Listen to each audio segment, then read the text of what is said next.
Friends, we are going to learn about staffing, 6th chapter of business study class 12th। तो आज का chapter है staffing. तो staffing किसे कहते हैं? स्टाफिंग का मतलब क्या होता है? Choose a right person on right place at a right time. तो चलिए पढ़ते हैं meaning of staffing. After planning and organising the next function of manager is to perform staffing function. Planning and organising करने के बाद अब क्या manager perform करता है? स्टाफिंग करता है। स्टाफिंग का मतलब होता है कि जो भी ऑर्गेनाइजेशन में जो भी वैकेंट जॉब पोजीशन है उनको फिल करना। Staffing consists of man power, planning, recruitment, selecting, training, compensation, promotion and maintenance of managerial personnel. Staffing involved find the right person for the right job, having the right qualification, doing the right job at a right time. ऐसे person को find करना जो भी job position खाली है, जिसके पास उस job के लिए राइट क्वालिफिकेशन हो, और उस राइट पर्सन को चूज करना राइट टाइम पे eight a right place.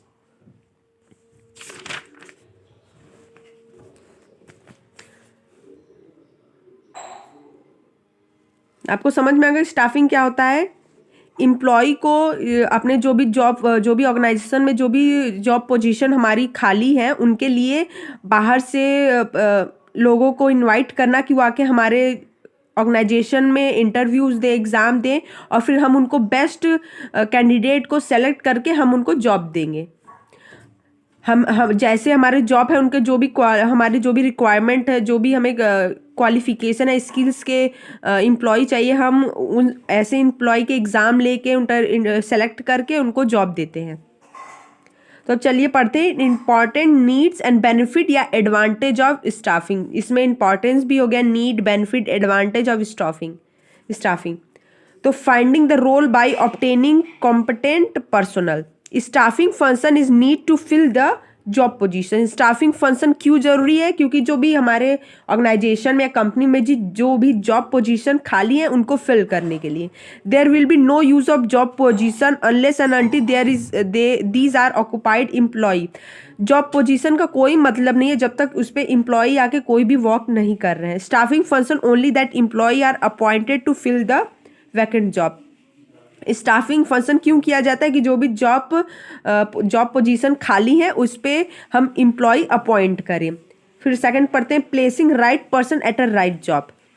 Staffing ensure higher performance by the placing right person on right job by proper recruitment and selection. हम अपने जॉब के लिए जो भी जॉब पोजीशन उनके जो भी रिक्वायरमेंट है उसको राइट एम्प्लॉय को उसे जॉब देते हैं। तो कैसे सेलेक्ट करते हैं? उसके टेस्ट लेते हैं, इंटरव्यू लेते हैं, उन्हें सेलेक्ट करते हैं, तब जाके बेस्ट पर्सन को उसके बेस्ट जॉब को देते हैं। उनके क्वालिफिकेशन के अकॉर्डिंग, उनके स्किल के अकॉर्डिंग, उनके नॉलेज के अकॉर्डिंग उन्हें हम जॉब प्रोवाइड करते हैं। Growth of enterprises by appointing differentiate staffing ensure continuous survival and growth of enterprises. An organization grow with the effort of these employee only. Growth of enterprises, हम एक efficient staff को appoint करते हैं जिससे कि हमारे ऑर्गेनाइजेशन का growth होता है, क्योंकि अगर एम्प्लॉय अच्छा होगा तो वो अच्छे से काम करेगा, इससे हमारे ऑर्गेनाइजेशन का गोल जल्दी अचीव होगा। Fourth, optimum utilisation of human resources. अगर हम बेस्ट रिक्रूटमेंट करके, बेस्ट सिलेक्शन करके हम एम्प्लॉय अगर अच्छा एम्प्लॉय लाते हैं तो इससे हमारे ह्यूमन रिसोर्सेज को हम अच्छे से यूटिलाइज करते हैं। Thoughts, man power, planning and job analysis, we can find out the number of employ. हम नंबर ऑफ एम्प्लॉय या टाइप्स ऑफ एम्प्लॉय रिक्वायर्ड होते हैं कि हमें किस टाइप के एम्प्लॉय का जरूरत है अपने ऑर्गेनाइजेशन में। So there is no chance of over manning and shortage of understanding of personal. अब फिफ्थ पढ़ते हैं help in competing. To company can easy some type of physical and financial resources, but what helps organization to win over the other in the efficient staff. improve job satisfaction and morale of employees. Staffing function does not end only the appointment of staffing function का मतलब ये नहीं होता कि बस हमने employ appoint कर दिया अब ये स्टाफिंग फंक्शन खत्म हो गया. It include training, promotion, compensation. Staffing का मतलब होता है कि हम अपने एम्प्लॉय को टाइम टू टाइम ट्रेनिंग दें, उनको प्रमोशन करें और जितने भी अच्छे से काम करें उसको उसके काम के अकॉर्डिंग उसके प्रमोशन देते रहे. इससे क्या होता है कि हमारे एम्प्लॉय का मोराल बढ़ता है, वो उसका जॉब सेटिस्फेक्शन होता है, तो वो अच्छे से जब उसका मोराल बूस्ट होगा तो वो अच्छे से काम करेगा जिससे कि हमारे ऑर्गेनाइजेशन को फ़ायदा होगा. अब चलिए पढ़ते हैं staffing and human resources management. Staffing and HR मतलब human resources management. Human resources management is a part of management process. Human resources management एक मैनेजमेंट का पार्ट है which help and manage the human element of enterprises considering the knowledge, skill, creativity, talent and potential for contribute toward organisation objective. ह्यूमन resources मैनेजमेंट क्या होता है? Involve determining the organisation needs of human resources. Human resources जो भी organisation के जो भी नीड्स होते हैं ह्यूमन रिसोर्सेज के रिगार्डिंग द एम्प्लॉयज़, हम उससे कैसे फुलफिल करते हैं, उसके रिक्रूटमेंट करते हैं, बेस्ट सेलेक्टिंग करते हैं एम्प्लॉय का, फिर उन्हें ट्रेनिंग टाइम टू टाइम उन्हें ट्रेनिंग देते रहते हैं जिससे कि एम्प्लॉय हमारा अच्छे से उसका इफ़िशिएंट अच्छा होता है, फिर वो अच्छे से काम करता है, वो अपने वर्क में स्पेशलाइज होता है जिससे कि उसका भी फ़ायदा होता है, हमारे ऑर्गेनाइजेशन का भी फ़ायदा होता है. It also include activity related to licence with government, trade union etc. Staffing as a part of human resources management. Staffing एक ह्यूमन रिसोर्सेज मैनेजमेंट का पार्ट है.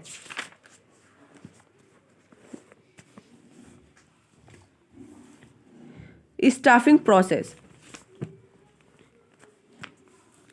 Staffing is referred as both line as well as staff activity. It referred as an activity because like other function such as planning, organizing, directing, controlling, staffing is also performed by every manager.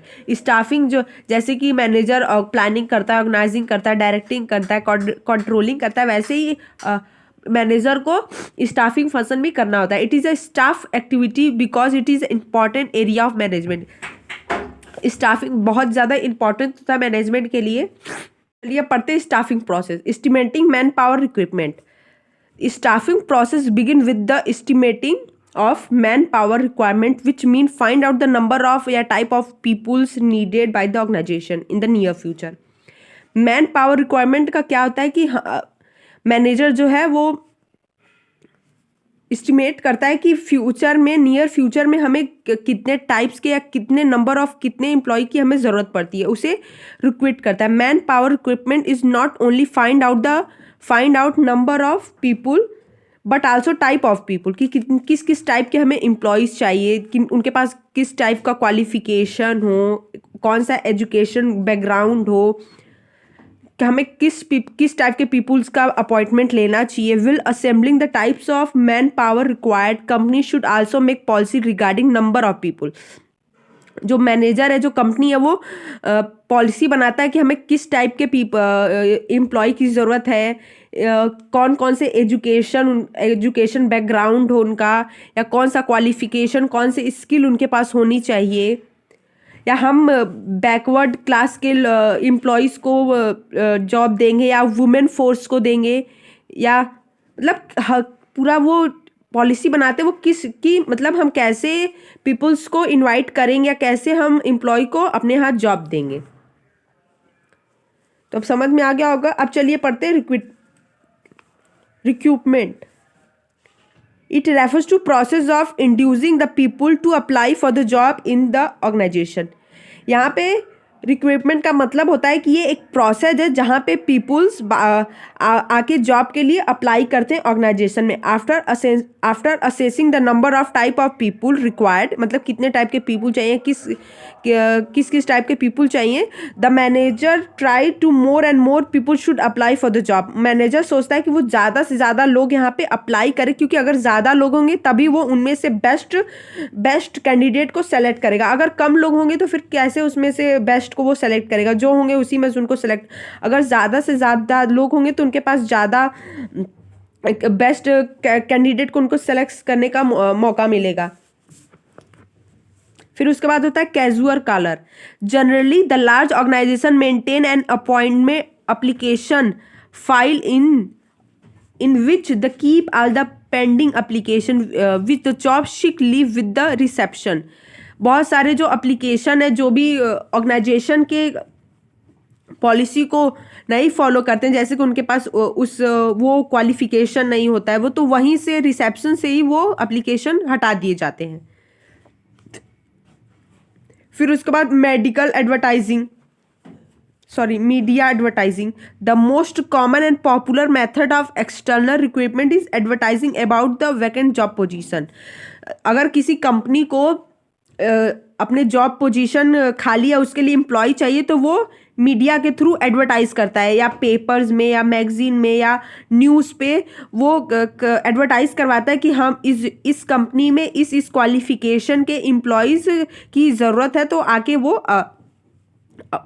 Application दे। तो यहाँ पे वो सारे requirement जो जिस type के भी employees चाहिए, उनके क्वालिफिकेशन सब कुछ वो एडवर्टाइज करवाता है, तभी जाके लोगों को पता चलेगा कि हाँ भाई इस कंपनी में ये जॉब पोजीशन खाली है, तो इसके लिए हम आके उनको अप्लाई करें। तो यही होता है एडवर्टाइज करना। Employment exchange. Government employ exchange act as middle man between the job seekers and the organisation who have vacant job position. The job seekers leave their biodata detail of the qualification with the employment exchange, and when the organization approach employee exchange the suitable candidate and send। यहाँ पे क्या होता है कि government के जितने भी government employment जो एक्सचेंज करते हैं middle man between the job seekers क्या होते हैं, जो भी लोग होते हैं, जो भी एम्प्लॉयज़ उनके बायोडाटा रख लेता है, उनके डिटेल रख लेता है अकॉर्डिंग टू उनके क्वालिफिकेशन स्किल्स। तो वो जाके अलग अलग ऑर्गेनाइजेशन में ये सब डाटा देता है कि हाँ भाई ऐसे ऐसे कुछ एम्प्लॉयज़ हैं, तो जिनको वो एम्प्लॉय एक्सचेंज करने होते हैं वो अपने करते हैं। यही होता है employment exchange. Placement agency and management consultant. Placement agency provide national wide service of matching demand and supply of workforce. क्या प्लेसमेंट एजेंसी क्या करते हैं कि ये प्रोवाइड करते हैं जो भी मैचिंग डिमांड है कंपनीज में, ऑर्गेनाइजेशन में, सप्लाई ऑफ वर्कफोर्स, वहाँ पे वो सप्लाई करते हैं वर्कफोर्स को। This agency invite the biodata and record for the various job seekers and send them to suitable candidate. जो भी ये ऐसी जो भी एजेंसी होती है वो मतलब बहुत सारे लोगों के बायोडाटा को रिकॉर्ड करके रखी रहती है, और जो भी जॉब सीकर्स को या जिस भी कंपनी को ऐसे कैंडिडेट चाहिए होता है उनको वो सुटेबल कैंडिडेट उनको भेज देती है। Campus recruitment. Sometime the senior manager of the organisation visit various professional college technical institution to get fresh ग्रेजुएटर।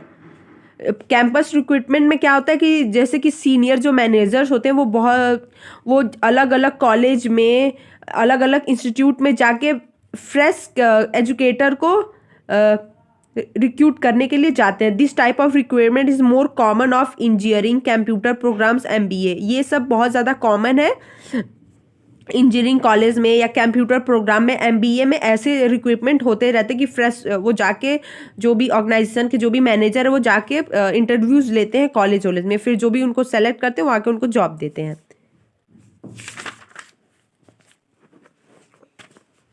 तो देखिए यहाँ पे difference between internal external source of recruitment, इसको भी पढ़ लीजिएगा, एग्जाम में हो सकता है कि आ जाए। अब चलिए पढ़ते हैं सिलेक्शन।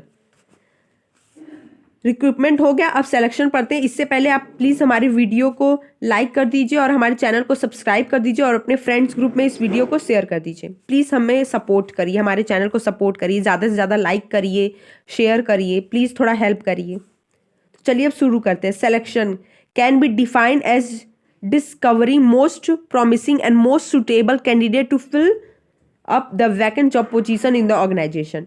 सिलेक्शन क्या होता है कि ये डिस्कवरिंग मोस्ट प्रॉमिसिंग फंक्शन है जो मोस्ट सुटेबल कैंडिडेट को फिल करता है जो भी वैकेंट जॉब पोजीशन होते हैं ऑर्गेनाइजेशन में। Selection process as end result of recruitment. Selection process ये रिक्रूटमेंट का एंड रिजल्ट होता है। रिक्रूटमेंट में जो भी एम्प्लॉयज सेलेक्ट होते हैं वो अब सिलेक्शन के लिए आते हैं, आगे आते हैं। Organisation receive large number of application and selection process begin at this stage. Organisation में जब ज़्यादा से ज़्यादा एप्लीकेशन जब आते हैं तो वो अब सिलेक्शन प्रोसेस स्टार्ट होता है। स्कैनिंग द एप्लीकेशन, वो एप्लीकेशन को स्कैन करते हैं और देखते हैं कि कौन कौन से कैंडिडेट हमारे ऑर्गेनाइजेशन के रिक्वायरमेंट के हिसाब से हैं उनके। फिर उसके बाद सेलेक्ट करते हैं कैंडिडेट को। There that is why selection is considered as a negative process. Selection क्या है यहाँ पे? निगेटिव प्रोसेस, क्योंकि रिक्रूटमेंट में जितने भी एप्लीकेशन आते हैं उनको ले लिया जाता है, बट सिलेक्शन से ही स्कैन किया जाता है एक सिलेक्शन प्रोसेस में कि कौन कौन से कैंडिडेट के क्वालिफिकेशन या उनके जितने भी डिटेल्स है वो हमारे ऑर्गेनाइजेशन के मतलब हिसाब से हैं, तो वहाँ पे उनको लिया जाता। नहीं तो फिर अगर नहीं होते तो उनको हटा दिया जाता है। तो ये निगेटिव प्रोसेस है सिलेक्शन। ये पढ़ते हैं। The candidate whose application are selected are called for preliminary interviews. जब सिलेक्शन में जितने भी कैंडिडेट के एप्लीकेशन सेलेक्ट हो जाते हैं फिर उनको इंटरव्यू के बुलाया जाता है, फर्स्ट राउंड के इंटरव्यू के लिए, which is conducted by any of the taken interview. Very general and basic question related to job और status of person are question. यहाँ पे इस इंटरव्यू में बहुत ही बेसिक क्वेश्चन, बहुत ही जनरल क्वेश्चन पूछे जाते हैं। For example question related to address, schooling, college, ETC। फिर उसके बाद होता है selection test. The organisation prefer to conduct written test to find out the practical knowledge of the candidate. फिर उसके बाद सेलेक्शन टेस्ट में क्या होता है कि कंडक्ट किया जाता है कि प्रैक्टिकल नॉलेज कितना है कैंडिडेट के पास, इसके लिए टेस्ट होता है। This type of test to be conducted depend on the equipment of the organisation. The company can go for the own trailer made test. इसमें कितने कॉमन टाइप का टेस्ट होते हैं? इंटेलिजेंट टेस्ट होता है, फिर उसके बाद एप्टीट्यूड टेस्ट होता है, पर्सनालिटी टेस्ट होता है, ट्रेड टेस्ट होता है, इसने एंट्रेंस टेस्ट, इतने टाइप्स के ये सब टेस्ट लिए जाते हैं कैंडिडेट के फर्स्ट राउंड के इंटरव्यू में। फिर उसके बाद medical employment interview. This candidate who qualify the test are called for interview. जितने भी ये सब tested, aptitude test, interest test, intelligent test में जितने भी कैंडिडेट पास हो जाते हैं फिर उसके बाद उनको इंटरव्यूज में बुलाया to conduct of final interview. इसे फाइनल इंटरव्यू कहते हैं। The consult who are specialise in their field ask question for the candidate to test his professional for specialised knowledge related to jobs. इस interview में specialised professional आके candidates के interviews लेते हैं। The interviews has many advantage over written test because interview can be find out the confident level of candidate. इसमें candidate के कितने confidence level को चेक करता है। प्रोफेशनल उनके कॉन्फिडेंट लेवल को चेक करता है कि उनके कैंडिडेट के कितने कॉन्फिडेंस लेवल हैं। Checking preference and background in the application for the candidate he is asked to given the name to preference. If the candidate qualify the interview, then the organization prefer to check his preference about the personal character of candidate. जब वो interview में पास हो जाता है तब organisation उनके personal character, candidate के personal character को चेक करता है। Most of the time preference of base candidate himself as given the name. Selection decision the candidate who pass the test, interview and reference check and included the selection list, the manager select most suitable candidate for his list. जब ये सारे जितने भी test हुए सब कोई भी candidate pass कर लेता है, जैसे टेस्ट हुआ, इंटरव्यू हुआ, रेफरेंस चेक हुआ, सब जब ये सब कैंडिडेट पास कर लेता है तब मैनेजर मोस्ट सुटेबल कैंडिडेट को सेलेक्ट करता है। Medical examination before giving appointment letter.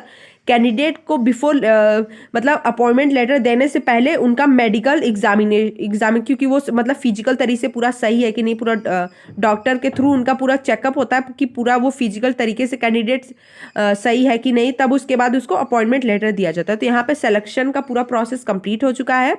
ये देख लीजिए, ये जितने पूरे प्रोसेस है, ये टॉपिक्स हम नेक्स्ट वीडियो में पढ़ाएंगे। तब तक के लिए बाय।